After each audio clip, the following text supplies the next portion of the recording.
thank you very much for the invitation. It's a pleasure to be back in Oxford. Now, I was asked to deliver a policy keynote. I wasn't really sure what a policy keynote is. So I thought I would tell you what has been on the minds of economists at the EBRD. Now, I appreciate that not all of you know what the EBRD does. So let me give you a few words of introduction. The European Bank for Reconstruction and Development opened its doors in 1991, so shortly after the fall of the Berlin Wall. And its mission was to foster transition of post-communist countries to free markets. So structural change was actually the mission of the institution as it was established. Now, since then, its regions of operations have expanded to encompass not only post-communist countries, but also Turkey, some North African economies. And now we just got a green light to expand into 6 sub-Saharan African countries. Now, if you know the landscape of multilateral development banks, we are the most similar to IFC. In that, 3/4 of our investments are directed towards private sector. So these are private sector projects. And half of our investments are green. In some ways, they promote green transition. Now, every year, we publish our flagship report entitled Transition Report. So in my presentation, I'm going to draw on these reports, including the most recent one on industrial policy. I'm going to talk about navigating industrial policy in a turbulent world. So it's going to be half about industrial policy and half about turbulent world, because what's happening in the world matters how donor countries think about their policy priorities. It matters how they channel their funding, and it matters in terms of pressures and direction they give to international financial institutions. Now, industrial policy. It used to be practiced very intensively in communist countries, in developing countries, in East Asia, in Latin America, with various levels of success. And the older parts of the audience remembers that by the time 1990s rolled around, picking winners, industrial policy was discredited. No economists believed in that. And now it's back. It's back with a vengeance. And as I travel, and I've traveled a lot recently through European capitals, everybody in Europe is talking about the Draghi report, right? The diagnosis of the report is Europe is falling behind in terms of competitiveness. What's the therapy? The therapy is industrial policy. So it's a topic that's relevant not just to rich countries, but also not just to emerging markets, but also to rich countries. So in my presentation, I'm going to spend most of the time on the first point. What's industrial policy? Why is it back? Right? And I think that it's important to stop and think about this. Is it a silver bullet? Then, as this is a conference about structural change, I will talk about industrial policy as a tool for promoting structural change. And then I will say a bit, if there's time, about regional inequality and the use of industrial policy to deal with it. Now, I don't want this to be a monologue, so please feel free to ask questions, share comments. I don't have to get through all the slides, and I think an interaction may be more interesting to everybody involved. Now, I think all of you know what industrial policy is, but just so that we define it for the purposes of this conversation, of industrial policy as government interventions aiming at changing the productive structure of an economy, with the idea being that in the presence of externalities, in the presence of market failures, coordination failures, government intervention is warranted, as markets will not deliver an efficient outcome. Now, what exactly are we talking about? What are the examples? Well, if you look at the data, 2/3 of industrial policies seem to take form of grants. So think about grants for R&D, grants to your preferred industry. Export finance is a big one. Trade policy.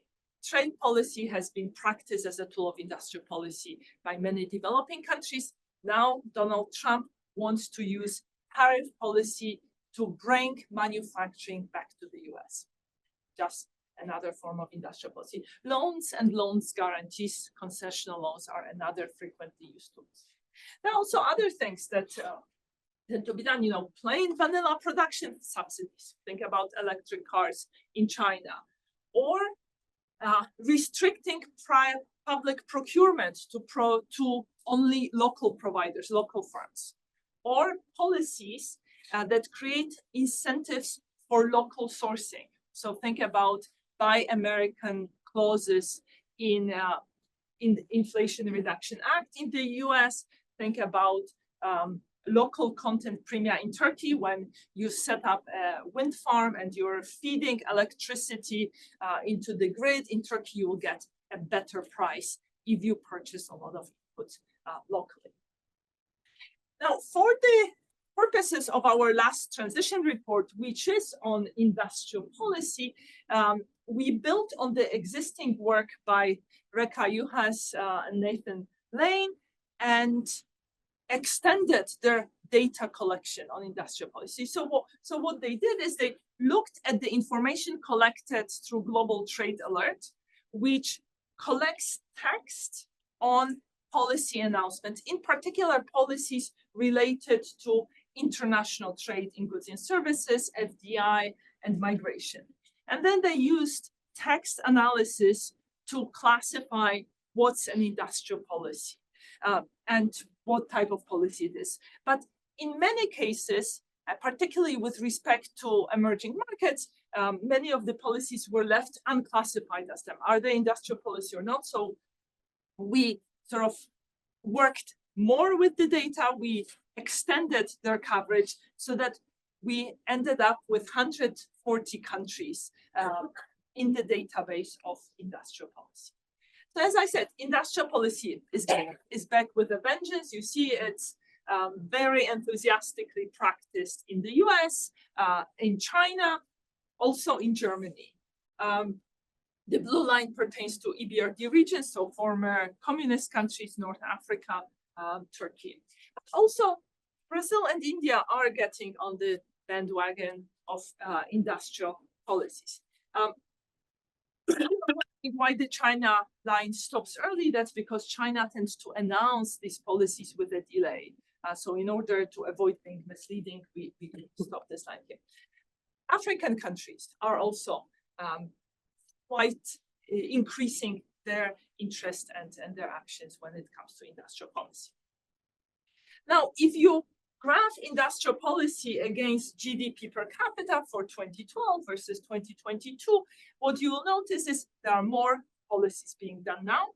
The relationship between income per capita and number of policies has become stronger, but you also see that it's not just the rich countries, it's also the poorer countries that are doing industrial policy.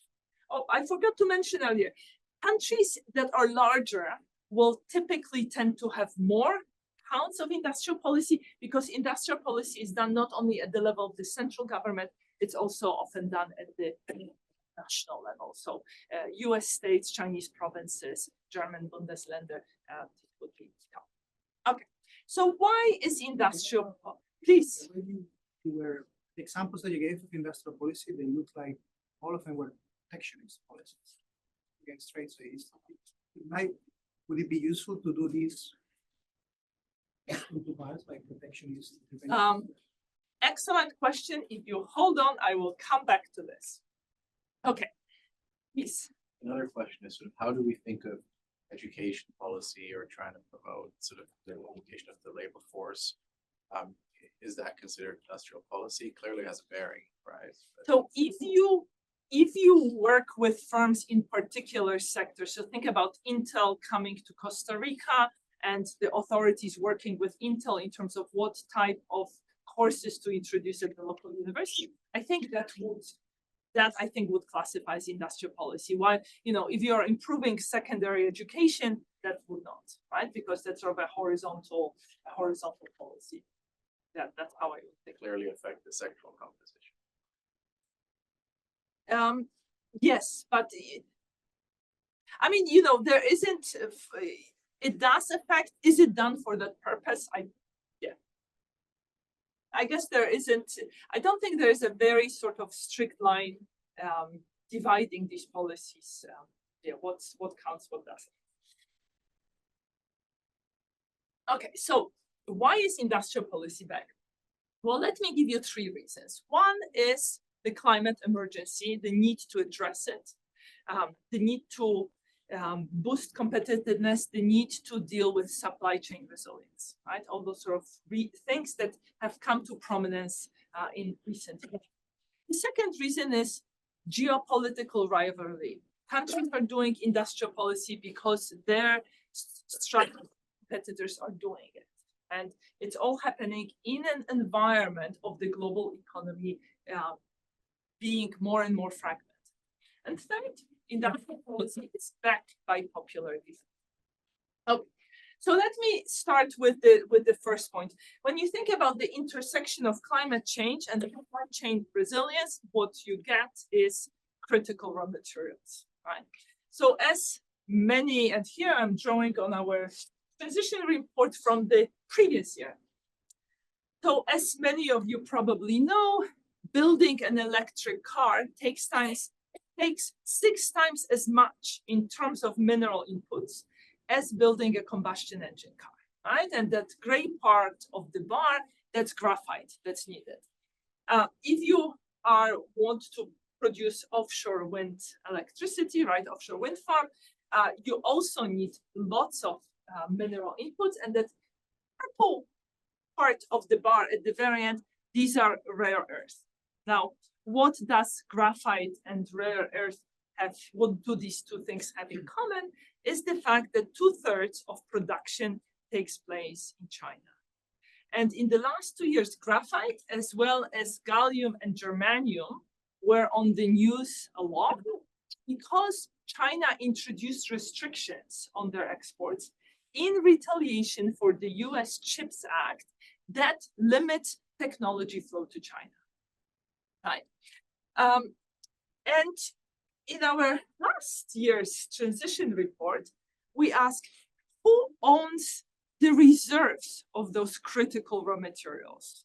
And we split the world into the Western Bloc based on similarity of UN voting patterns between 2014 and 2021. And that's the sort of the blue bar versus the other countries, right? And if you look at this, you see, well, in the case of graphite, only 1/3 of known reserves are in Western countries. In the case of rare earth, it's actually only 1/10, right? Actually, rare earths are not that rare, but mining them and processing them has some fairly unpleasant environmental consequences. They often are mined together with radioactive substances. So in that sense, it's not a coincidence that the Western world was happy to have other countries mine and process these minerals. Now, what's sort of sobering from the perspective of Western countries is the fact that over the last few years, we have seen proliferation in export restrictions. So here, as you see, that more than 40% of graphite, global exports of graphite are under some form of export restrictions, and similarly, the same share for rare earth. And the trouble is that an export restriction can be introduced at the stroke of a pen, while developing a new mine takes on average 16 years, right? And this scramble for critical raw materials is very much influencing thinking of the European Union as explicit initiatives to promote sourcing of those critical raw materials. And, you've been reading news recently, Donald Trump wants to purchase Greenland, right? Greenland is also quite rich in critical raw materials. Now, the second reason why industrial policy is back is geopolitics, right? Europe wants to do industrial policy because the US has IRA, and there's a concern that investment will move from Europe to the US to take advantage of incentives. China has subsidies on electric cars. That's also something that causes concerns in Europe. And this race to introduce industrial policies is happening in a world that is fragmenting, that is splitting into parts. Now, some people will tell you, actually, there is no fragmentation. If you look at trade of not just goods, but services, you'll see it's still going strong. But actually, there are already signs of fragmentation. So let me show you the first one. In this exercise, we looked at greenfield FDI projects, and we divided the world into Western Bloc, right? So countries that introduce sanctions on Russia in the aftermath of its invasion of Ukraine. Eastern Bloc, Russia, China, Syria, Nicaragua, a few others, and the rest, so-called connector countries. This is based on the division that was done in a recent IMF paper by Beata Javorcik and others. And when you look at this Eastern Bloc and Western Bloc, what you see is that the share of total FDI that goes between blocks has been steadily increasing, right? We see US FDI to China drying out. Nobody from the West is investing in Russia or Belarus at the moment, right? And that's just one picture of fragmentation. Now let me show you another one. There has been a very big change in trade flows around Russia. This is a result, this is by design, this is as a result of export sanctions introduced by 45 Western countries on Russia. As after the war started, there has been a big drop in exports to Russia. But as European exports to Russia dropped dramatically, you have seen an increase in exports from China. China is not participating in sanctions. Here we are just showing that it's exporting, increased exports of goods that are under European sanctions that have dual use or that are sort of industrial goods or luxury goods, as well as sort of other countries such as Turkey has increased their exports to Russia. And there has been also an increase what in polite company would be called intermediated trade, meaning trade going via Caucasus and Central Asia. In less polite company, it might be called sanction busting. Right? That we've done. We have a few papers looking at it. Now, yet another dimension of fragmentation is fragmentation of currencies. Now, as you may know, sanctions on Russia also included freezing of Russian reserves, as well as cutting off the vast majority of banks operating in Russia from the SWIFT messaging system. So essentially, the West has made it very difficult for Russia to process payments in Western currencies.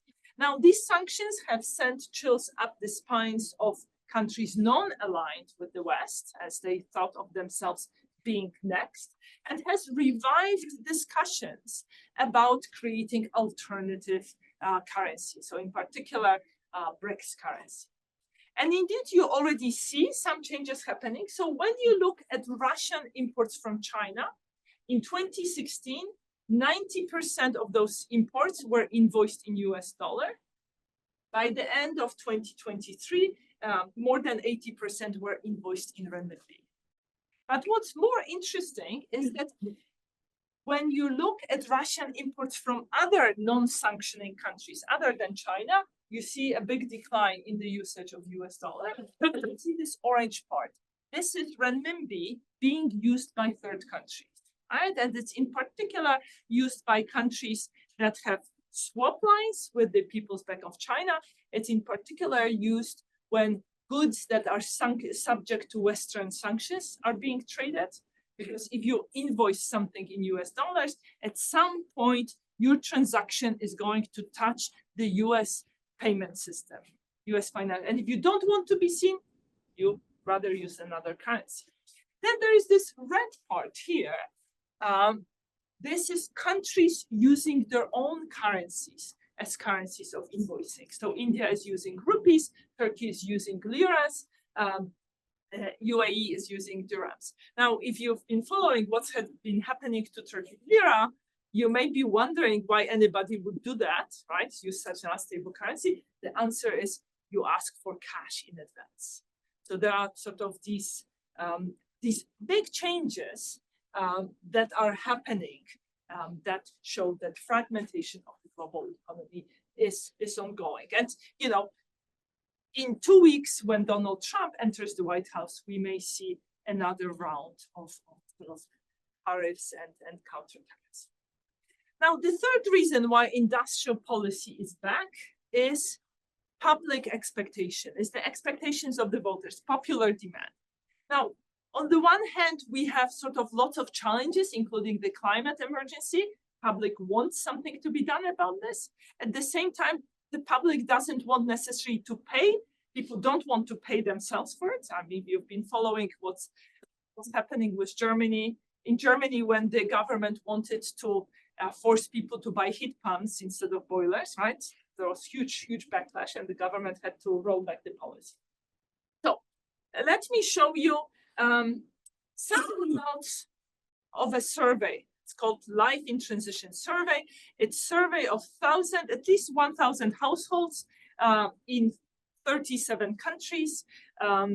It's meant to be representative at the national level. Now, you're sitting in the back, you may not see the little numbers, so just look at colors.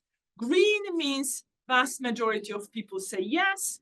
Yellow is sort of somewhere in between 1/3 and 2/3, and red means, you know, few people say yes, right? So if you ask people, is climate change real? Is climate change going to affect you or today's generation of children? 3/4 of people believe that today's generation of children will be substantially affected. You know, that's a higher number than the number of people who think that they themselves will be affected. It makes sense as sort of time progresses. Now, if you ask people, are you concerned about pollution or about loss of biodiversity, about rising temperatures? Actually, on average, 2/3, 3/4, depending on the question, are concerned, right? So people know that something is happening and they see it as a problem. They see it as a concern.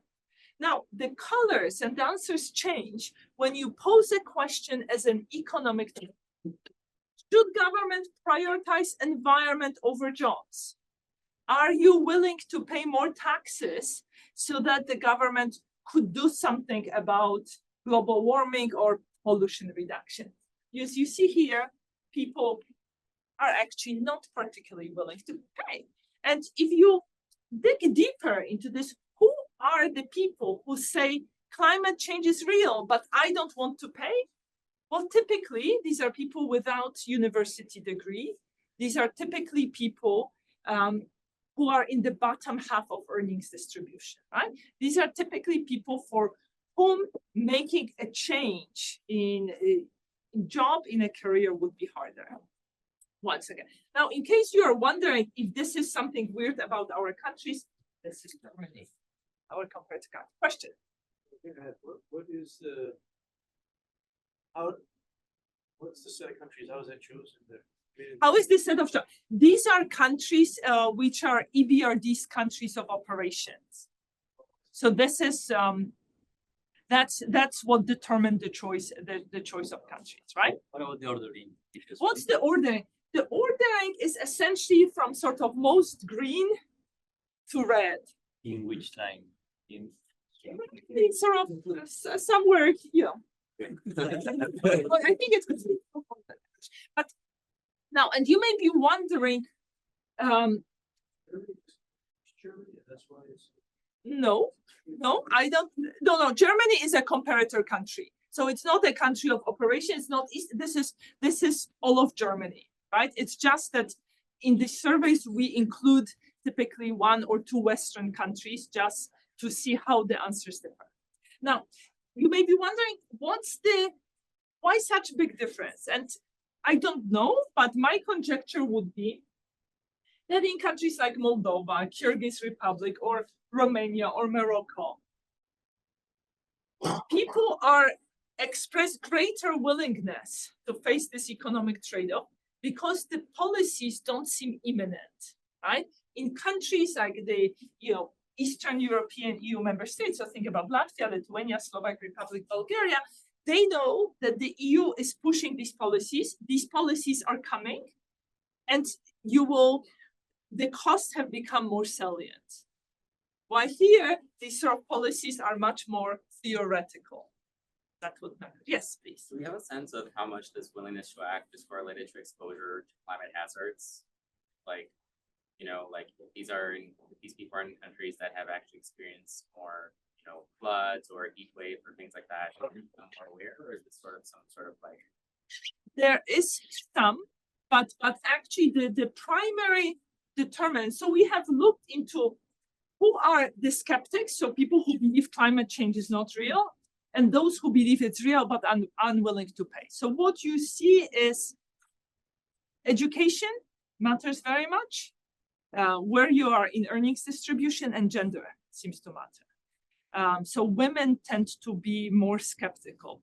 And there's more and more evidence emerging that the green jobs that people are being promised, these are jobs that will favor STEM, science, technology, engineering, and math. So these are jobs where women are less likely to. Now, are people rational, right, to worry about this transition? So here we looked at pollution emissions at 11 by 11 grid, and essentially based on the industrial composition, we tried to determine which localities, so local areas, will include a significant portion of employment in this highly emitting manufacturing, right? So there's no mining here, just manufacturing, right? And you can see that in Czech Republic, in Slovakia, Hungary, in Poland, or in Turkey, there are lots of places which will be affected by green transition, right? If we are serious about our climate policies, many of these jobs will have to go, right? And people instinctively understand that they may have to change jobs as their firm where they are working may not be able to make the adjustment, or maybe they will have to change sector or profession, right? And the discourse has been, we are promising people green future with lots of green jobs, and it will be there, it will happen. But between this green future and today, there is a transition period, right? And I think people don't feel reassured that they will be taken care of during transition period. So one thing that's interesting, I think, about Eastern Europe as well is that, there's a lot of Chinese investment that's going into these countries as well, right? So like BYD, like a big Chinese EV company, is building a plant in Hungary, and there's sort of, this investment that's going in there. And so in some sense, a lot of the green transition, sort of China's heavily invested in it. Whereas like maybe, countries like Germany are directly competing with China, and so they might not be as excited about sort of China's push for EVs. And so I was just curious sort of how you see sort of, Eastern Europe's views on Chinese investment, because presumably it brings jobs as well and could replace some of this, what you're saying about, this upending of local labor market. So I was just curious if it. So Hungary, right? It's not only, it's getting Chinese investment, but it's also heavily involved in German auto supply chains. So, Chinese investment is not necessarily going to save it, right? Now, so in terms of Chinese investment, we've seen recently a lot in Hungary, Serbia, and also in Morocco. Morocco has a free trade agreement with the US. So potentially batteries produced in Morocco, exported to the US, put in electric cars, can benefit from subsidies. So this is sort of the long reach of the IRA. So, different countries in Eastern Europe are pursuing different policies vis-a-vis China, but, it shifts as government shifts, right? Think about Slovakia, used to be very sort of pro-Western. The current government is, I think, much more positively predisposed towards Russia and China. But I don't think that's sort of a solution because there are also EU-wide policies, trade policy, tariffs on the European. So Chinese investment is helping, but it's not substantial enough to counteract some of the downturn, right, in the automotive sector. And the high energy costs that manufacturing in Europe is facing. Now, in Europe, prices of natural gas are 4 times as high as in the US, right? And that's clearly eroding European competitiveness, and that has nothing to do with China. Now, there's another reason why industrial policy is back. It's backed by popular demand. So this dotted line, this brown dotted line, shows the share of respondents who believed that there should be more public ownership in the economy, right? So here we are talking about late 1990s. Here gives you the line people who were sort of adult at the time when transition happened. And what you see here is, well, in the late 1990s, about a third of young people wanted to see more state ownership in the economy. The picture was very different among all the oldest people. It was 2/3, right? So sort of quite divided views. Now, 20 years later, that's the dark brown line. You see that 20 years later, there was a change of views within cohort. So it's not that there was sort of change in the composition, but rather, young people or people who were young, who were born in 1975, they changed their minds. More and more of them wanted to see greater role of the state in the economy. And now look at this light brown line. That's the post-COVID line, right? So COVID has also changed people's minds, making them desire more of state involvement in the country, in the productive sector. Yes. So you made the point that people are more aware of the cost of the green policies. Are they aware of the cost of this greater participation? People, when you talk to people tend not to make a connection between regulation of firms, right, which will translate into higher cost of various products, and how much they will pay. Or people believe that, subsidies are more desirable than taxes, not making a connection that they themselves have to finance the subsidies through taxes. So, now, you may be wondering, is it something specific for post-communist countries? This line work for post-communist countries? Actually, not quite. In advanced economies, between late 1990s and 2017, 2020, we've seen also an increased share of people who want to see greater role of the state in the economy. The difference is that there doesn't seem to be much of an age profile in advanced economies, right? It's sort of like a shift across the board. While in post-communist countries, views tend to differ very much by age. So industrial policy, in a sense, is responding to this desire. Now, interestingly, if you compare attitudes towards democracy to attitudes towards private ownership, they are quite different. So if you ask people, 3/4 of people in essentially every country will say yes if you ask them. It is important to live in a democracy, right? Lebanon is an exception. But when you ask people, would you want to see more private ownership as opposed to state ownership, the views are very different, right? And in many countries, sort of many people say, less than half of people say yes, right? So that's also quite something that I found surprising. Okay, now back to industrial policy.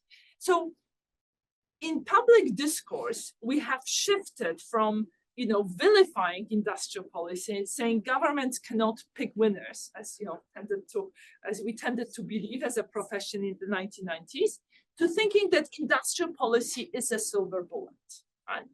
But industrial policies tend to have some rather unpleasant features. So let me give you three. The first one is what you already alluded to. They tend to discriminate against foreign interests, right? So 90% of policies done by advanced economies, 90% of industrial policies in some way discriminate against foreign interests, right? So think about the world where we already have weakened WTO, we have ongoing US-China trade war, with proliferation of industrial policies that will further drive a wedge between how we treat domestic interests versus foreign interests. So resurgence of industrial policy can potentially push the world further along the path of fragmentation. Now, and this is true of emerging markets and developing countries as well, this discriminatory. Now, the second unpleasant feature is that most of industrial policies don't have expiration date. So essentially, you may be signing up to give handouts, subsidized lending, protection, but you're not saying when the policy will end, right? And that means that you are creating incentive for the beneficiaries to lobby for continuation of the policy, and then it becomes very difficult politically to finish the policy. Now, I forgot to mention that the name industrial policy is misleading, right? It doesn't have to target industry. It can target services. It can target region. It can target individual firms. And actually, quite a lot of policies done, around 40%, for instance, in some advanced economies, target individual firms. Okay, the third unpleasant feature of industrial policy is that it tends to have more than one objective without a clear hierarchy of objectives, right? So think about, your objective is employment creation, but you also want, growth and productivity, right? And these are not the same thing. Think about Europe.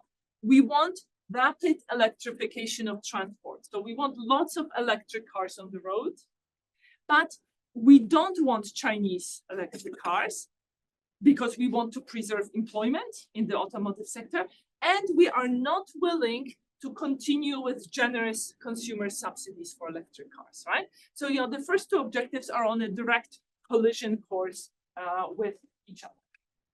Okay.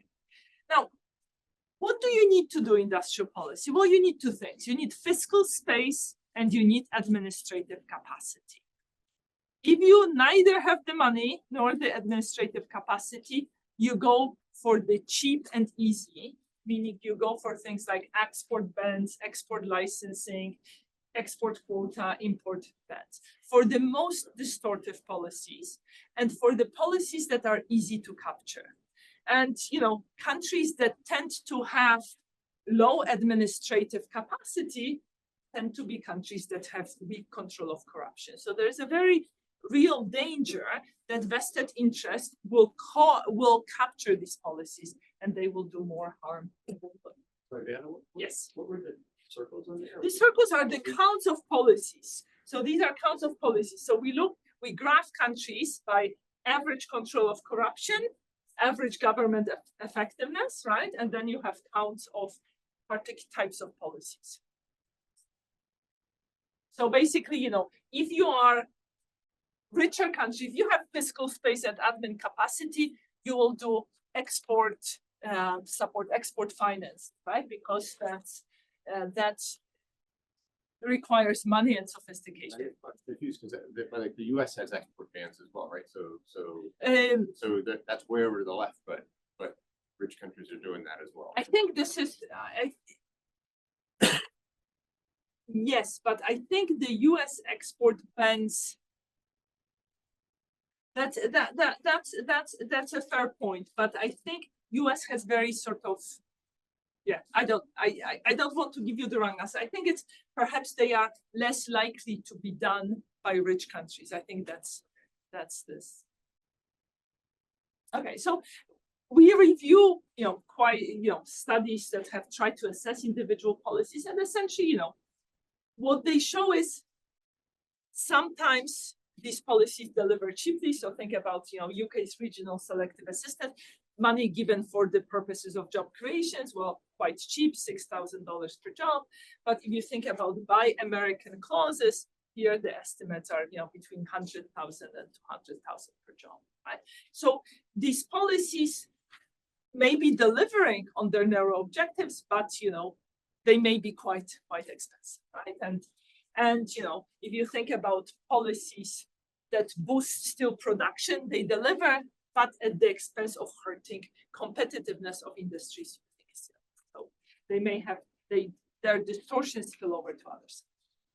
Okay, so now let me say a few words about promoting structural change. So one chapter in the report, in the latest report, is devoted to this topic. So when we look at our countries of operation, so think about EBRD economies in the EU, these are essentially Eastern European EU member states, right? We say excluding Greece because Greece is also our country of operation finishing, graduating this year. So what you see, Eastern European countries, essentially, a third of value added was in manufacturing in 1990. By now, it's sort of 20%, right? You see a decline in manufacturing value added, share of manufacturing value added in GDP in advanced Europe, in our other countries of operations. Turkey is an interesting case because it seems to be sort of defying the trend. There is an interest. And as the importance of manufacturing has been declining, we've observed increase in services, right? Not surprising. Now, earlier today, we've talked about structural change, the role, the sort of the standard model from agriculture to manufacturing to services. So what we did is we tried to classify growth model. What was driving growth before the financial crisis, after the financial crisis? And essentially the idea was the following. If your value added embodied in exports was growing faster than GDP as a whole, we classified it as, manufacturing export-led growth. We did the same for services, or, growth was driven by both. So when you look at Eastern European EU member states, a third of countries was growing thanks to manufacturing exports. Actually, there wasn't a single country after the global financial crisis where manufacturing exports alone were the driver of growth. And you see in other groups as well that it's becoming harder to grow through exports of manufacturing. Now, the second thing you see is that employment structure in manufacturing is changing. More and larger share of employees in manufacturing firms are in occupations that are typically found in services sectors. So this is more pronounced in advanced Europe, sort of less the EU, right? Less the EU. Now, among our countries of operations, the former communist countries, whether Estonia, Ukraine, Serbia, Belarus, Moldova, they actually have become quite successful as exporters of IT services, right? And that's not surprisingly because these countries have educational attainments on par with advanced Europe, right? So this is here, we are graphing average years of schooling against GDP per capita, right? So these countries have been growing, but they are not far. And that's why it's not surprising that they've seen increase in ICT or IT exports. While our other countries of operation, so North African countries, that's the green line, or Turkey, the yellow line, they have much lower levels, average levels of schooling, so they actually have not been as successful in ICT exports. Now, we also zoom in on exporters of services, and we zoom in particular on Hungary. And what you see here is that a pattern that's found in other countries, that services are exported not only by manufacturing firms, but also by not only by services firms, but also by manufacturing firms. And this is perhaps not very visible from the graph, but we know that exporters are rare, exporters are special, exporters of services are even more special, they are even more rare. And they are more likely to be foreign firms than domestic firms. And foreign firms are much more likely to export services. Now, another difference between exporters of goods and services, and this has implications for structural change, is that exporters of goods, if you look at Hungary, they are all over the country, right? Yes, you know, they are sort of close to sort of agglomeration, but they are everywhere. Exporters of services tend to concentrate in sort of cities, in places. So as countries, so I wonder that, you know, as countries shift more towards services, whether this is going to introduce greater regional disparities. Now, what can help you export services? So here we did a very simple gravity model of country X exporting services to country Y. So what matters is, well, increase in GDP per capita, whether the exporting or importing country moves, leads to more exports of services, common language helps, distance hurts. But what's interesting from policy perspective is, yes, you will export more services if the destination country is more open, has fewer barriers to services trade, but your own barriers matter as well. So essentially, your own liberalization of services makes your services sector more competitive, right? And I think that's sort of one policy message that emerges here. Now, one of my favorite industrial policies, I don't like industrial policies, you've probably guessed, but if I had to choose, I would say it's investment promotion, right? Bringing in inward FDI. And in my academic work, you know, published a few years ago, I looked at, is investment promotion effective, right? So you look at sectors that are targeted as priority sectors in by investment promotion agencies, and you ask, are they getting more FDI? And you know, you worry about pre-trends, all this stuff, but essentially the answer is yes, they are getting more.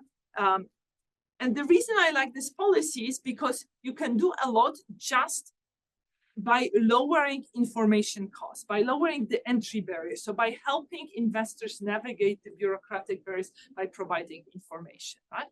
And then, you know, for the purposes of our report, we collected extra data on sectors targeted by investment promotion agencies, and what we see is, we see the same results. Investment promotion works, but in particular with respect to services, it matters. What matters is state capacity. Okay. Now, in the final 4 minutes, let me say something about regional inequality, which is yet another chapter in the report. There are lots of differences between the countries where we operate, right? So between Mongolia and Czech Republic, but there are also big differences within these countries, regional differences within these countries. So here you see regional income per capita. Of course, for many countries, you don't have this information, so you can look at nighttime light density, and you'll see similar, not perfectly correlated, but similar big differences.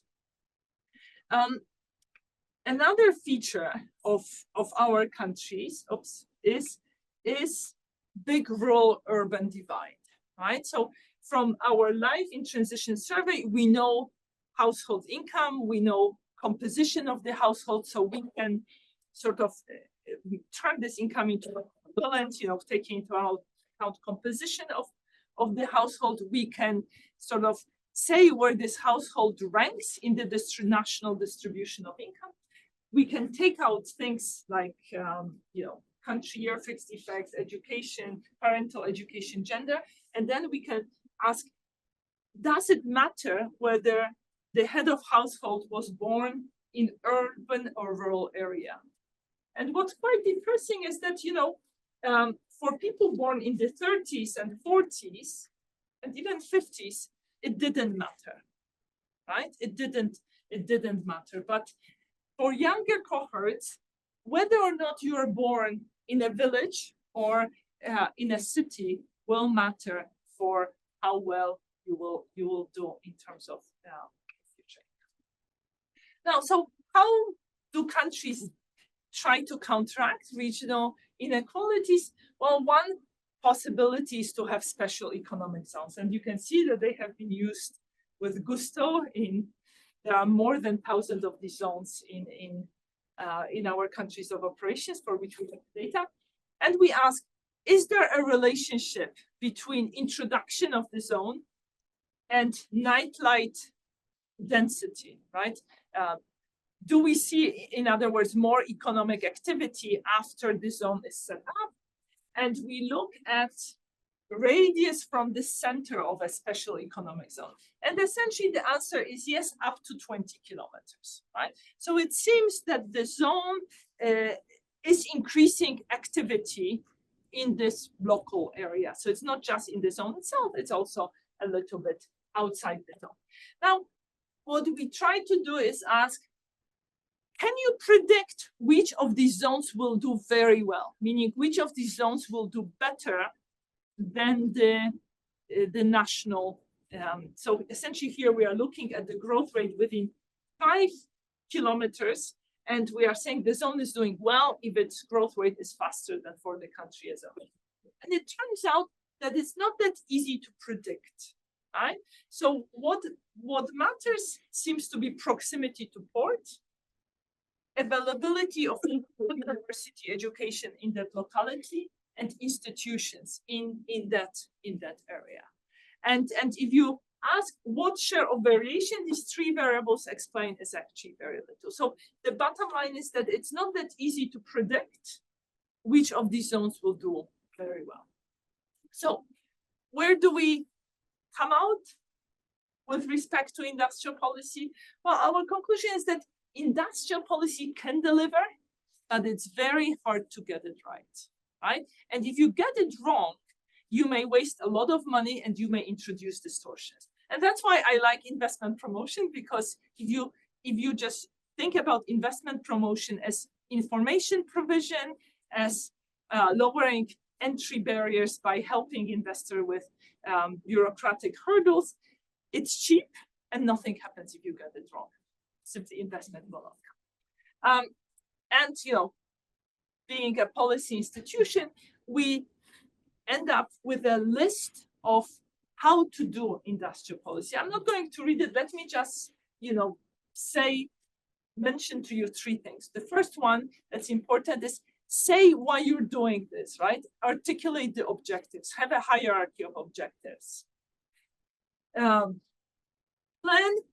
for phasing out, right? Don't sign up for doing it forever, and let losers go, right? It's not only about picking winners, it's also about letting losers go. So thank you for the session.